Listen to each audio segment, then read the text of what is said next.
అందరికీ హాయ్ అండి. Harihara Veeramallu premiere show చూడడం జరిగింది.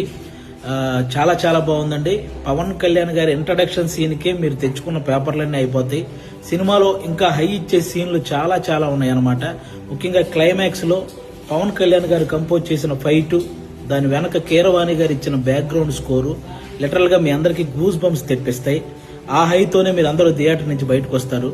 ప్రతి ఒక్కరూ కూడా ఫ్యామిలీతో వెళ్లి వీరమల్లు చేసిన పోరాటాన్ని థియేటర్ ఎక్స్పీరియన్స్ చేయాలని మనస్ఫూర్తిగా కోరుకుంటున్నాను. ముఖ్యంగా నేను ఈ సినిమా షూటింగ్ అప్పుడు చాలా సార్లు సెట్కి వెళ్ళాను. పవన్ కళ్యాణ్ గారు అభిమానులకు నచ్చే సినిమా తీయాలని ప్రతి సీన్ మీద కూడా చాలా కేర్ తీసుకొని చేశారు. అది ఈరోజు స్క్రీన్ మీద కనిపించింది. క్లైమాక్స్ లో ప్రతి అభిమానిని కదిలించింది. ముఖ్యంగా ఆయన అంటే ఎప్పుడో ఒకసారి అభిమానుల కోసం ఒక హిట్ దేవుడు అని కోరుకుంటే గబ్బర్ సింగ్ వచ్చింది. ఆ తర్వాత మళ్ళీ ఇప్పుడే అభిమానుల కోసం ఒక హిట్ దేవుడు అని కోరుకున్నారు, మనకి హరిహర వీరమల్లు వచ్చింది.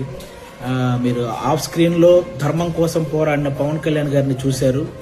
ఆన్ స్క్రీన్ లో ధర్మం కోసం పోరాడుతున్న హరిహర వీరమల్లును కూడా చూసి ఎంజాయ్ చేయాలని మనస్ఫూర్తిగా కోరుకుంటున్నాను. మీరు గమనించే ఉంటారు, ఆయన సినిమా జీవితంలో ఎప్పుడు ఇవ్వనన్ని ప్రెస్ మీట్లు, ఎప్పుడు చేయనన్ని ఇంటర్వ్యూలు, అలాగే 2 ప్రీ రిలీజ్ ఈవెంట్లు, ఇవన్నీ ఓన్లీ సినిమా కోసం నిలబడ్డమే కాదు, ఏఎం రత్నం గారు అనే ఒక మంచి ప్రొడ్యూసర్ కోసం నిలబడ్డమండి. నిజంగా ఆయన భారతదేశం గర్వించదగ్గ సినిమాలు ఎన్నో తీశాడు. తెలుగు, హిందీ, తమిళ్ పెద్ద పెద్ద హీరోలతో పెద్ద పెద్ద హిట్లు ఇచ్చారు. ఈరోజు పవన్ కళ్యాణ్ గారితో ఆయన పొలిటికల్ షెడ్యూల్ని దృష్టిలో పెట్టుకొని దానికి తగ్గట్టు సినిమా షెడ్యూల్ని వేసి అక్కడ పొలిటికల్ కెరీర్లో ఆయన ఒక మైల్ రాయి సాధించడానికి, అలాగే సినిమా కెరియర్లో ఇంకొక మైల్ రాయి సాధించడానికి తోడ్పడిన ఒక మంచి ప్రొడ్యూసర్ అండి ఏఎం రత్నం గారు.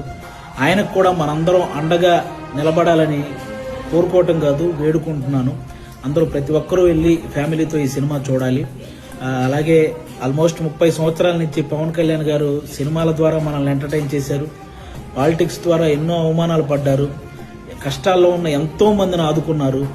అలాంటి వ్యక్తి ఎప్పుడో కానీ మనస్ఫూర్తిగా ఒక మాట అడగడు, సినిమా చూడండి అని. కాబట్టి ఆయన్ని అంటే ఇంకో 3 సినిమాల తర్వాత ఆయన మళ్ళీ కొన్ని సంవత్సరాలు సినిమాలు చేస్తాడో లేదో కూడా తెలియదు. అలాంటి వ్యక్తికి మనం ఈ 3 సినిమాలు ఆయన గుర్తుంచుకునే విధంగా, ఆయన గుర్తు పెట్టుకునే విధంగా విజయాన్ని అందించాలని మనం మనస్ఫూర్తిగా కోరుకుంటున్నాను. పవన్ కళ్యాణ్ గారి అభిమానులందరూ అభిమానులే కాదండి, మనస్ఫూర్తిగా నేను ఒక విషయం చెప్తున్నాను. ఆయనకి నాయకులతో వ్యతిరేకత ఉంటుంది, కానీ సాధారణ ప్రజలందరినీ కూడా సమాన